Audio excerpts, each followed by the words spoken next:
100 शब्द प्रति मिनट। महोदय, मैं अपने लिए इसे बड़ा सौभाग्य मानता हूँ कि मैं आज के इस समारोह में सम्मिलित हो सका। कुछ दिन पहले जब लोकनायक बापूजी अरे ने मेरे पास लिखा कि मैं यवतमाल आकर लोकमान्य तिलक की मूर्ति का अनावरण करूं, तो मैंने अपने लिए इसे बड़ा सम्मान माना।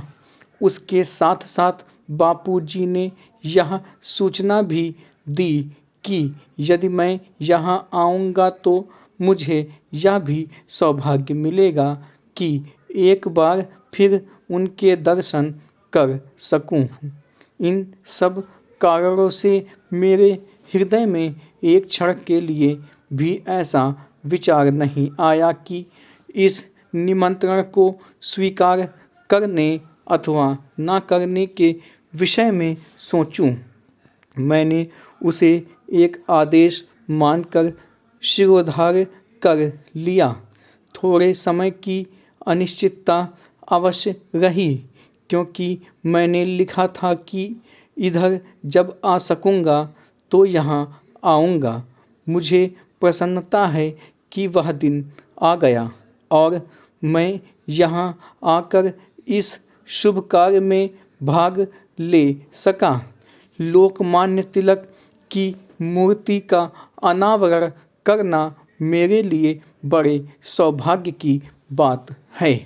लोकमान्य ने केवल इस देश को जगाया ही नहीं, बल्कि उन्होंने कांग्रेस रूपी जिस भवन की नींव डाली, वह आज स्वतंत्रता के रूप में हम सबको मिला है।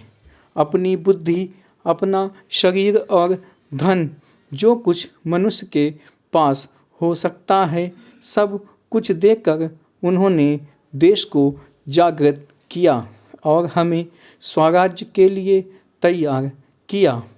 जिस समय हम यह नहीं समझ पाए थे कि उस स्वराज्य के लिए और भी कितने त्याग की आवश्यकता होगी, उस समय उन्होंने हमें केवल यही मंत्र नहीं दिया कि स्वराज्य हमारा जन्मसिद्ध अधिकार है, बल्कि उन्होंने यह भी बताया कि हो सकता है कि ब्रिटिश राज्य के जेल खानों में रहकर हम देश की अधिक सेवा कर सकेंगे।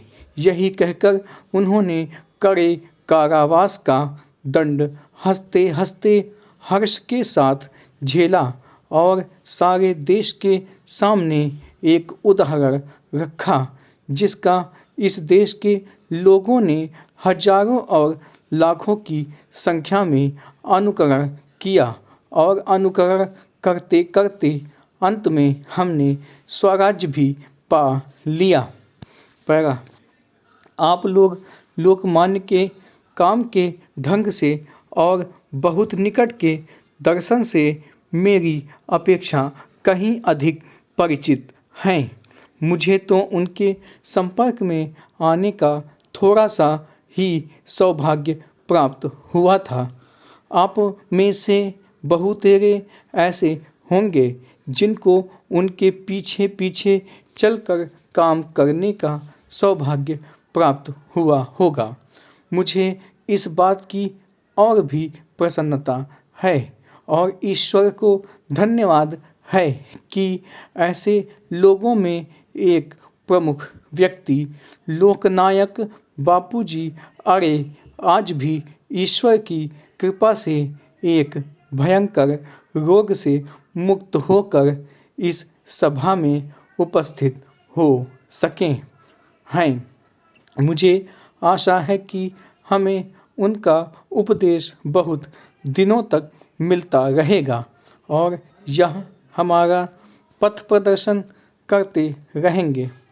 इसलिए अब जब कि हमें स्वराज्य भोगने का अवसर मिला है, जिसके लिए हम संग्राम कर रहे थे, हमें उसे सार्थक बनाना है।